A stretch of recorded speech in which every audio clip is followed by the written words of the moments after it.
नमस्कार किसान भाइयों, जय राम। आइए आज जानते हैं चना की खेती के बारे में कुछ विशेष जानकारी। हमारे भारत देश में उगाए जाने वाले चना का दो वर्ग है। इसमें पहला है देसी चना, जिसे ब्राउन ग्राम के नाम से भी जाना जाता है किसान भाइयों, और दूसरा है काबुली चना, जिसे वाइट ग्राम भी कहते हैं। हमारे भारत देश में सर्वाधिक खेती देसी चना का ही किया जाता है, क्योंकि इसमें शाखाएं अधिक निकलती हैं, ब्रांचेस अधिक निकलती है। और दूसरा है काबुली चना। इसके बीज मोटे तथा बड़े आकार के होते हैं। पौधे की लंबाई थोड़ा अधिक होती है काबुली चना की। इसमें शाखाएं कम निकलती हैं देसी चना की अपेक्षा। और हमारे चने की पत्तियों में एक विशेष प्रकार का खट्टापन आता है। वो किसके कारण आता है दोस्तों? या जब चना के खेत में हम जब चलते हैं फील्ड में, तब हमारे पैरों में जलन होती है। वो किसके कारण होता है? उसमें उपस्थित मैलिक तथा ऑक्जेलिक अम्ल के कारण होता है किसान भाइयों। ठीक है। और चना में एक विल्ट डिसीज होता है, जो फ्लावरिंग टाइम में या वेजिटेटिव स्टेज में हमारे चना पीला पड़कर सूखने लगता है, धीरे धीरे मर जाता है। उस डिसीज से बचाने के लिए चना को मिट्टी में चने के बीज को 8 से 10 सेंटीमीटर नीचे थोड़ा गहरे बुआई करना चाहिए। अब देखते हैं वैरायटी। पूसा 256 बीजी 256। भारत में सर्वाधिक खेती इसी की होती है रेनफेड कंडीशन में, यानी कि अपना वर्षा आधारित खेती में किसान भाइयों सर्वोत्तम माना गया है इसे। और C235 ड्राई लैंड क्षेत्रों में सर्वाधिक अधिक बुआई की जाने वाली वैरायटी है। गौरव, ये एस्कोकाइटा ब्लाइट एक रोग होता है, उसके प्रति रेसिस्टेंट वैरायटी है किसान भाइयों। अब जानते हैं अवरोधी। ये विल्ट के प्रतिरोधी वैरायटी है किसान भाइयों। ठीक है। और प्रजातियां हैं जैसे कि राधे, H208, BG 261। तो चने की खेती के लिए आइए और कुछ विशेष जानकारी है उसके बारे में हम जानते हैं किसान भाइयों।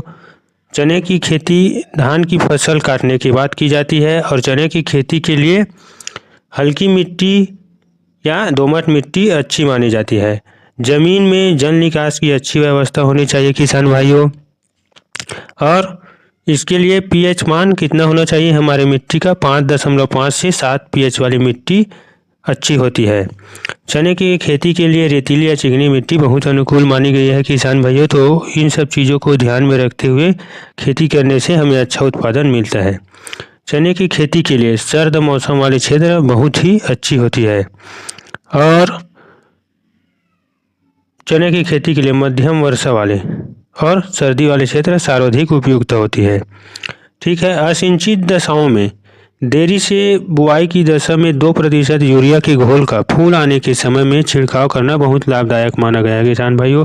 और चने की फसल में दूसरी सिंचाई फलियों में दाना बनते समय लगभग 70 से 80 दिनों के बाद की जानी चाहिए। चना की खेती धान की फसल काटने के बाद की जाती है। ऐसी स्थिति में चना की बुआई दिसंबर के मध्य तक अवश्य कर लेना चाहिए।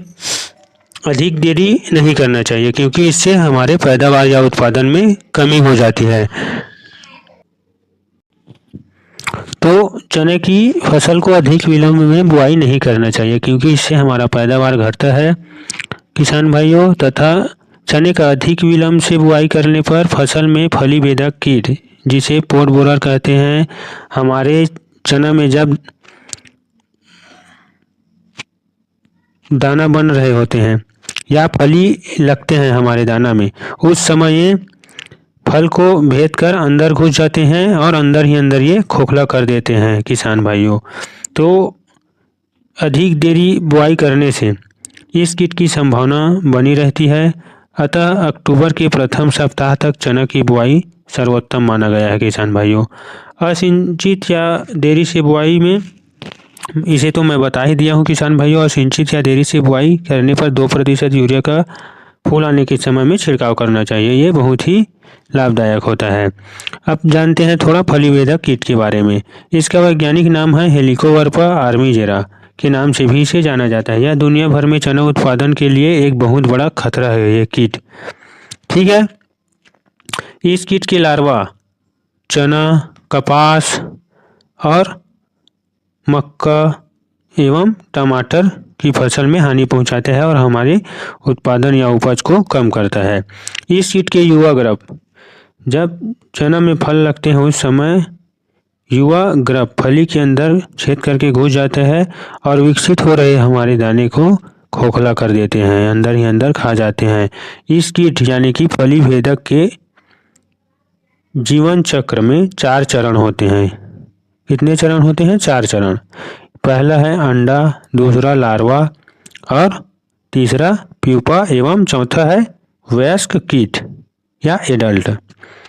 ठीक है किसान भाइयों, इसी प्रकार की जानकारी के लिए हमारे चैनल को लाइक एवं सब्सक्राइब जरूर करें। Thank you.